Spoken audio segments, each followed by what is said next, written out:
मेरे प्यारे देशवासियों, आप सभी को सादर प्रणाम करके मैं मोहन प्रभाकर भिड़े एक बड़ा महत्वपूर्ण निवेदन करना चाहता हूं।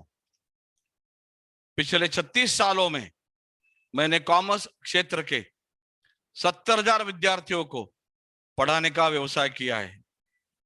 एक उच्च शिक्षक, बहुश्रुत और व्यासंगी शिक्षक होने के नाते ये कोरोना महामारी का कैसा मुकाबला अगले 2-3 साल में कर सकते हैं या करना चाहिए, इसके बारे में मैं कुछ विवेचन करना चाहता हूं।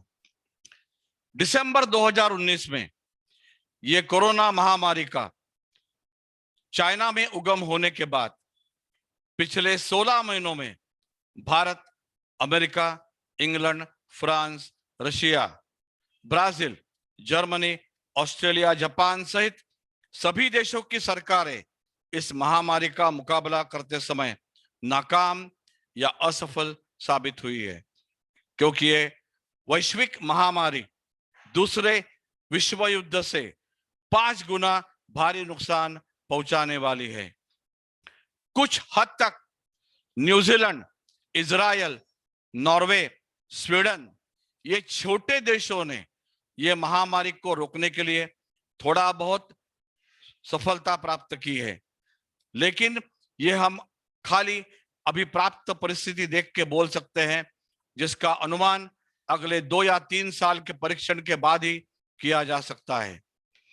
मेरे अनुभव और अभ्यास के अनुसार मैं कुछ सुझाव या उपाय प्रस्तुत करना चाहता हूं, जिससे अगले 2 या 3 सालों में यह महामारी का अंत किया जा सकता है, ऐसा मेरा अनुमान है और अभ्यास है।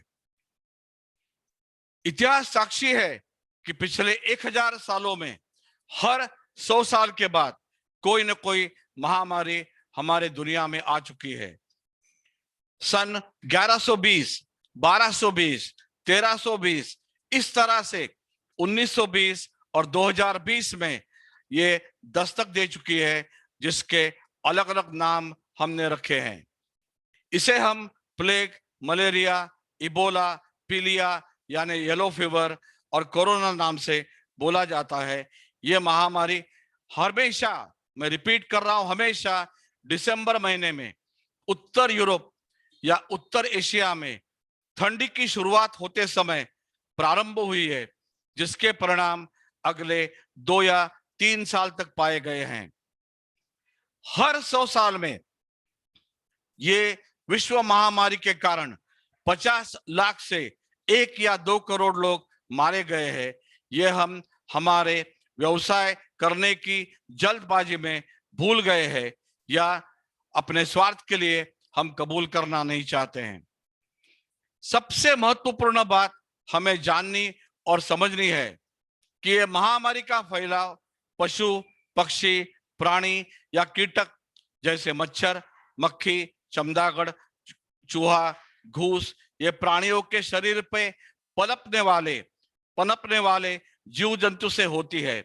उसी तरह मनुष्य प्राणी का शरीर, उसका मुंह, सांस, छींक, स्पर्श या सहवास ये कारणों से हम वाहक बन गए हैं। इस कारण से जाने अनजाने में हम सब ये महामारी का फैलाव कर रहे हैं। ये वास्तव हमें कबूल करना चाहिए और उसके ऊपर सही उपाय ढूंढना बेहद जरूरी है।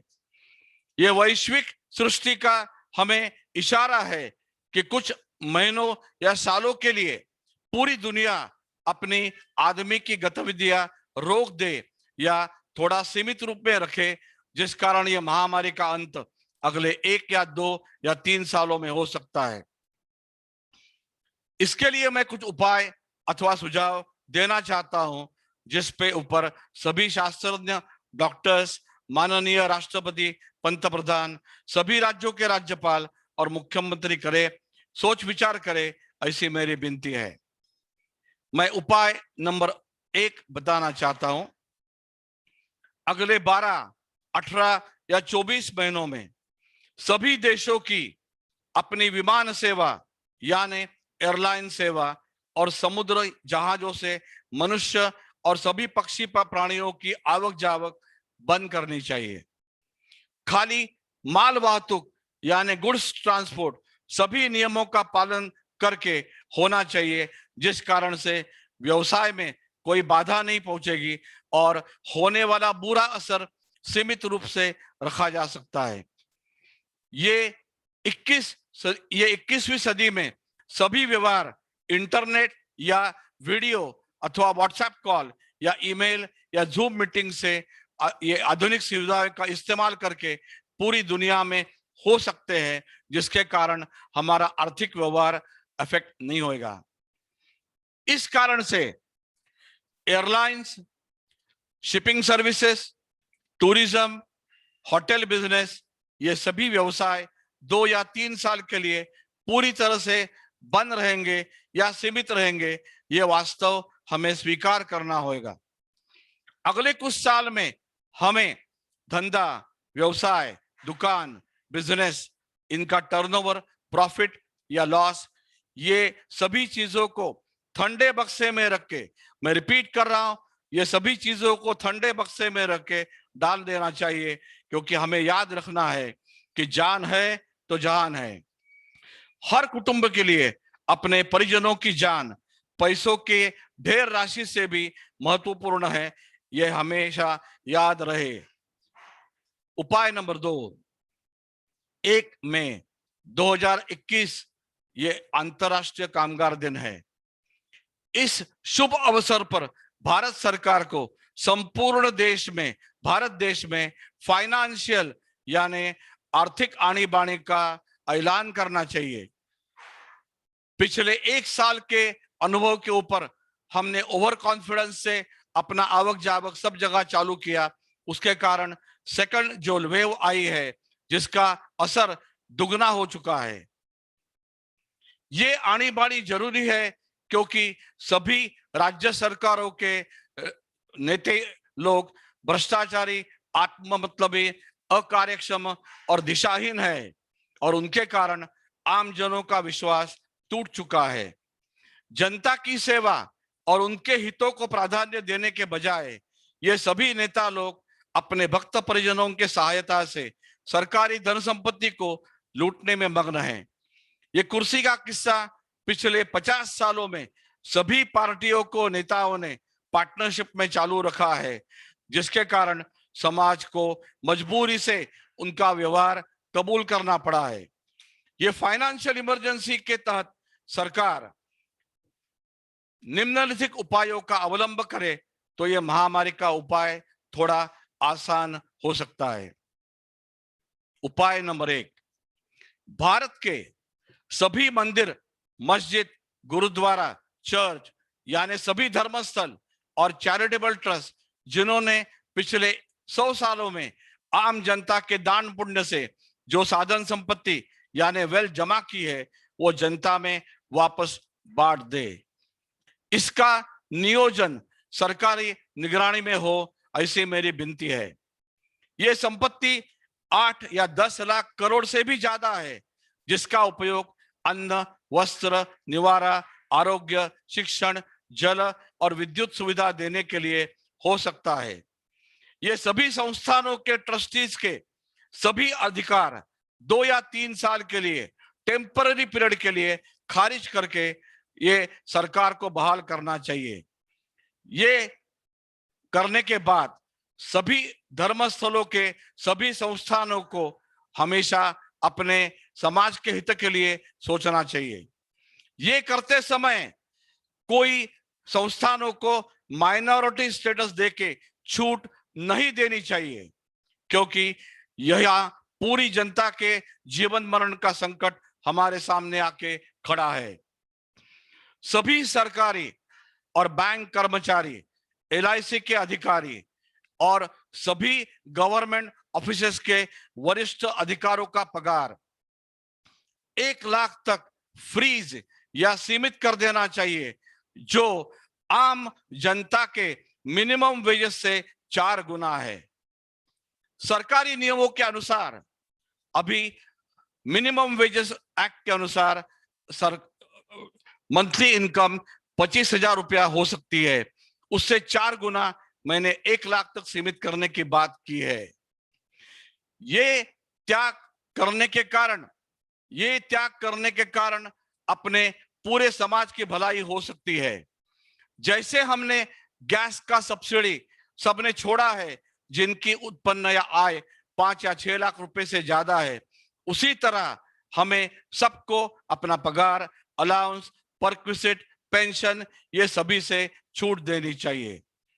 सभी नगर सेवक, मैं रिपीट कर रहा हूं, सभी नगर सेवक, आमदार, खासदार, मंत्रीगण, मुख्यमंत्री, राज्यपाल, पंतप्रधान, राष्ट्रपति, इनको कम से कम 1 या 2 सालों का अपना पगार गवर्नमेंट को सरेंडर करना चाहिए, जिसका प्रावधान इनकम टैक्स एक्ट में surrender of salary under section 16, 17, 18 में किया हुआ है। इनमें से जिसको ये मंजूर नहीं है वो लिख के दे दे कि मैं बहुत गरीब हूं, मेरी आमदनी कम है, जिसका फैसला उनके गांव के लोग या जनता समाज माध्यमों से ऊपर तुरंत करेगी, इसका मुझे विश्वास है। भारतवर्ष के सभी उद्योगपति, व्यापारी, वकील, डॉक्टर्स और बाकी सभी प्रोफेशंस के अमीर लोग जिनकी उत्पन्न या आयु या वेल्थ 50 या 100 करोड़ से ज्यादा है, उनके ऊपर अगले 2 साल के लिए गवर्नमेंट 10% वेल्थ टैक्स लगा सकती है, जिसके कारण गवर्नमेंट को हर साल कम से कम 1 लाख करोड़ रुपया मिल जाएगा। सभी मांझी नगर सेवक, मैं रिपीट कर रहा हूं, मांझी नगर सेवक, आमदार, खासदार, मंत्रीगण, इनका पेंशन रद्द किया जाए, क्योंकि उन्होंने अपने कार्यकाल में जनता को इतना लूटा है कि ये पेंशन के बिना वो जी नहीं सकते हैं। इसके ऊपर कोई 10 साल का बच्चा भी विश्वास नहीं रखेगा। आईपीएल मैचेस, मैं रिपीट कर रहा हूं, आईपीएल मैचेस तुरंत बंद करवा के बीसीसीआई की पूरी संपत्ति सरकार के खजाने में जमा करनी चाहिए, क्योंकि ये आम जनता को लॉकडाउन में रास्ते पे घूमने का भी रिमेंबर अधिकार नहीं है, और ये लोग अपने 5 स्टार ग्राउंड में अपना क्रिकेट का खेल चालू रख रहे हैं। पिछले 1 साल में बीसीसीआई ने 2 बार आईपीएल का इंतजाम किया है। मैं वापस निवेदन करता हूं कि ये आईपीएल की मैचेस तुरंत बंद करवा के ये 2 साल का या 3 साल का जो उत्पन्न होने मिला है वो सरकार दरबारी जमा होना चाहिए। ये आईपीएल का रिमेंबर, मैं रिपीट कर रहा हूं, ये आईपीएल का जो मैनेजमेंट जय शाह और सौरभ गांगुली के पास है, उनको तुरंत राजीनामा देना चाहिए, क्योंकि उनको राजवाद से ही ये कुर्सी मिली है। एक फोटो सेशन में मैंने ऐसा देखा है कि जय शाह कुर्सी पे बैठा हुआ है और सौरभ गांगुली उसके पीछे खड़ा है। ये सौरभ गांगुली के आत्मसम्मान के पूरी तरह से रिमेंबर, मैं रिपीट कर रहा हूं, सौरभ गांगुली को ऐसा करके थोड़ा बहुत अपमान कैसा नहीं लगा, इसका मुझे आश्चर्य है। इसी तरह मैं जापान को रिक्वेस्ट करता हूं कि वो 3 महीने के बाद होने वाला ओलंपिक का खेल पूरी तरह से रद्द करे, तो दुनिया के लिए बेहतर रहेगा। भारत के सभी राज्यों के मंत्री महोदय, केंद्र सरकार के मंत्रीगण, इन सभी के बंगले बेच दिए जाए और उसकी रकम का उपयोग वर्ल्ड बैंक की लोन का रीपेमेंट करने के लिए यूज किया जाए, जो कम से कम 10 या 15 लाख करोड़ है, क्योंकि ये जनसेवक है।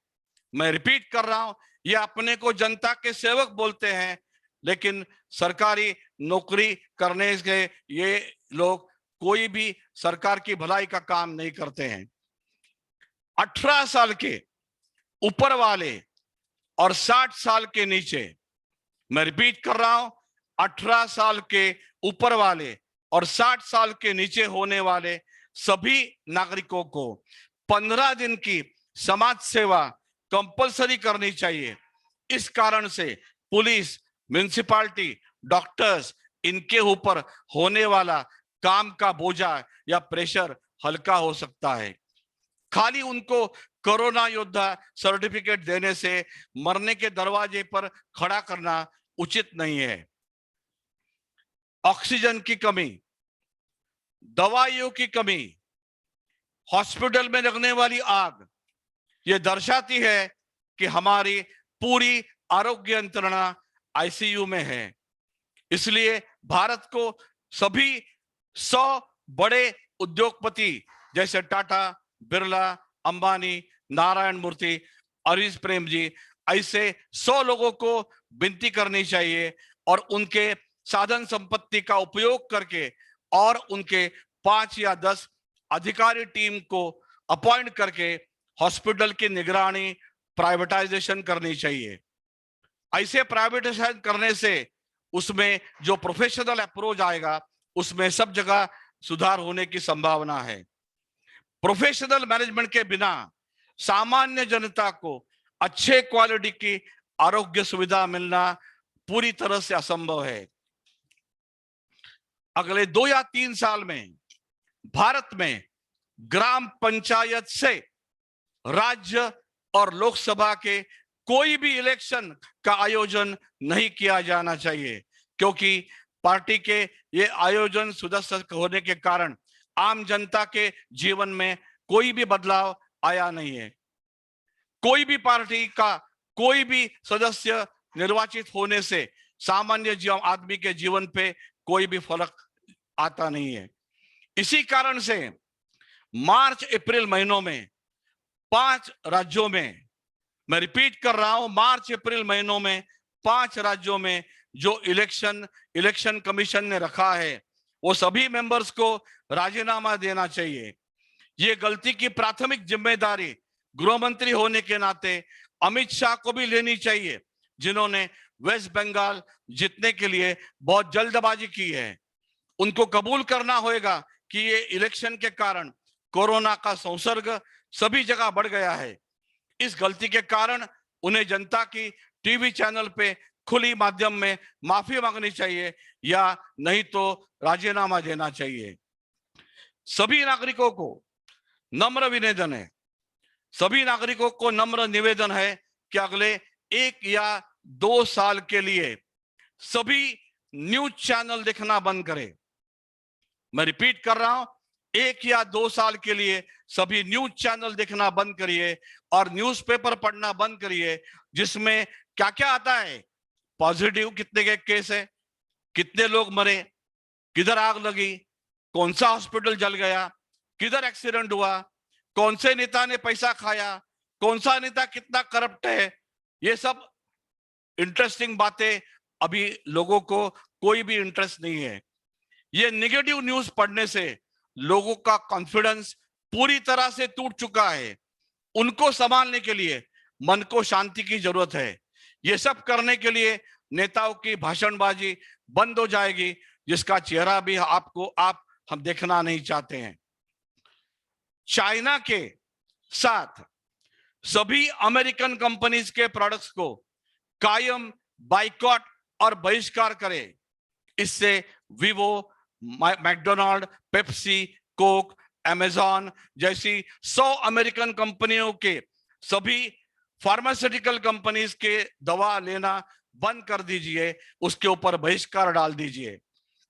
पिछले 30 सालों में मैंने नेचुरोपैथी और आयुर्वेदिक दवाओं से खुद को तंदुरुस्त रखा है। खाने में कांदा, लहसुन, अदरक, गाजर, बीट, हरी सब्जियां ज्यादा खाइए।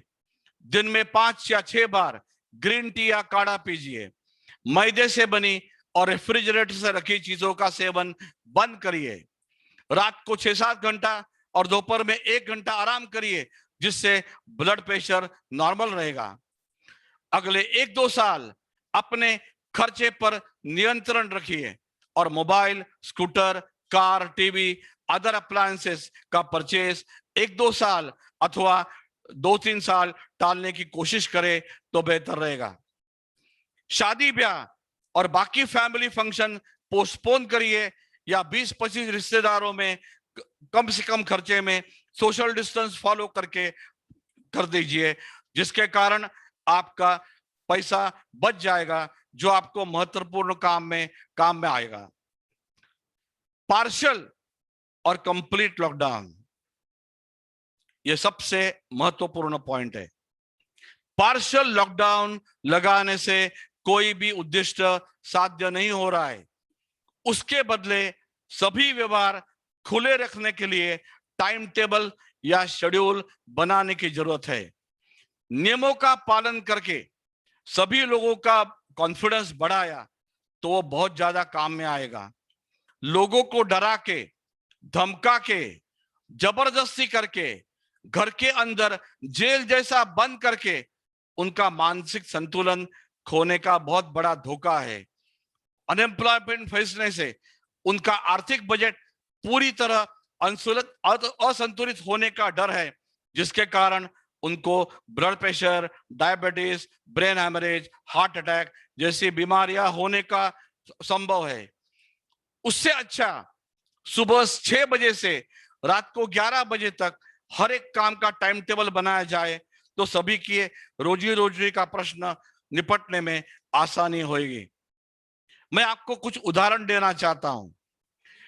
सुबह 6 से 2 बजे तक लेफ्ट साइड के दुकान चालू रहेंगे और रात को या दोपहर में 3 बजे से 9 बजे तक राइट साइड के दुकान खुले रहेंगे। सुबह 7 से 2 या 3 तक म्युनिसिपल ऑफिस खुले रहेंगे। सुबह 8 से 4 तक मुंबई सबब की सब बैंक्स खुली रहेगी और दोपहर में 12 से 7 तक मुंबई सिटी की सभी ब्रांचेस खुली रहेगी। 11 से 6 केंद्र सरकार की सभी व्यवसाय या अनुष्ठान या ऑफिसेस चालू रहेंगे और 9:30 से 5 या 5:30 तक राज्य सरकार की सभी ऑफिसेस खुली रहेगी। मंडे, वेडनेसडे, फ्राइडे, मैं रिपीट कर रहा हूं, मंडे, वेडनेसडे, फ्राइडे सुबह 7 से 12 में 50% 50% फर्स्ट टू 5th स्टैंडर्ड के बच्चे आएंगे और ट्यूसडे, थर्सडे, सैटरडे 7 से 12 बाकी 50% बच्चे आएंगे। रोज दोपहर में 12:30 से 6 तक Monday, Wednesday, Friday 50% 6 to 10 standard के बच्चे आएंगे और बाकी 3 दिन TTS यानी ट्यूसडे, थर्सडे, सैटरडे बाकी बच्चे आएंगे। कॉलेज सेक्शन में सुबह 7 से 12 डिग्री कॉलेज के 50% बच्चे आएंगे और मंगल, गुरु, शनि में 7 से 12 बाकी के 50% आएंगे। सिमिलरली दोपहर में जूनियर कॉलेज का अरेंजमेंट हो सकता है। मंडे, वेडनेसडे, फ्राइडे आधा और TTS आधा, 12:30 से 5:30 में यह सुविधा हो सकती है। मेरी एक सबको रिक्वेस्ट है कि आप सीनियर सिटीजन और बच्चों को घर में लॉकडाउन मत करिए, जिनके कारण उनकी हेल्थ बहुत बिगड़ने का चांस है। सीनियर सिटीजन्स को सुबह 5 से 7 और शाम को 5 से 7 मॉर्निंग और इवनिंग वॉक के लिए परमिशन दीजिए। सिमिलरली यंग बॉयज, गर्ल्स और मैरिड कपल्स को सुबह 7 से 10 या शाम को 7 से 9 वॉक या साइकिलिंग करने की अनुमति दीजिए। इनके कारण उनका कॉन्फिडेंस बढ़ेगा, फिजिकल फिटनेस रहेगा। अगला महत्वपूर्ण पॉइंट, कोरोना का डर निकालने की बेहद जरूरी है। मैं रिपीट कर रहा हूं, कोरोना का डर मन से निकालना बेहद जरूरी है। ये सर्दी, खांसी, फेफड़ों का इन्फेक्शन की बीमारी जैसा सादा सिंपल आजार है। इसके लिए आरोग्य सुविधा अपने पास अच्छी तरह से रहे तो वो आराम से 8 या 10 दिन में रिमेंबर ठीक हो सकता है। पिछले 20 सालों में, मैं वापस बताना चाहता हूं, पिछले 20 सालों में एक्सीडेंट, कार या vehicle accident, rail accident, TB, cancer, heart attack, diabetes जैसी बीमारियों से भारत में रोज 5 लाख लोग मरते हैं। इसके बारे में हम कभी बात नहीं करते हैं, लेकिन इस कारण से कोरोना की दहशत या फैलाना ठीक नहीं है, जिसके कारण जनता का विश्वास पूरी तरह से टूट जाएगा। टीवी और FM चैनल के जॉकीज को मेरी विनती है कि बिना कोरोना की बात करें, मैं रिपीट कर रहा हूं, बिना कोरोना की बात करें, वो लोगों का मनोरंजन करे। इसमें 93.5 एफएम चैनल के मनीष का, बड़े अमीन सयानी और अन्नी कपूर जैसे सीनियर लोग बड़ा रोल निभा सकते हैं। हम सबको अपने रिश्तेदार, मित्र वर्ग और बिल्डिंग के मेंबर्स को हर तकलीफ में मदद करना जरूरी है, तो ये युद्ध हम आसानी से जीत सकते हैं। मेरी सभी को शुभकामनाएं है। पिछले एक साल में हमने जिनको खोया है, उनके परिवारों को सभी तरह की मदद करने की हमें कसम खानी चाहिए। कल ही मैंने मेरे स्कूल के पार्ल तिलक विद्यालय के 1975 के बैच के ग्रुप लीडर अरविंद पवार को खो दिया है, जिसकी कमी हमेशा हमें सताएगी। ईश्वर उसकी आत्मा को शांति दे और उसके कुटुंबियों को सामर्थ्य दे, ऐसी मनोकामना व्यक्त करके मैं ये निवेदन समाप्त करता हूं। सबको थैंक यू वेरी मच। जय महाराष्ट्र, वंदे मातरम। हमारा भारत हमेशा हमेशा के लिए महान रहेगा, महान था और भविष्य में हम उसको महान रखने के लिए मेहनत करेंगे। Thank you very much.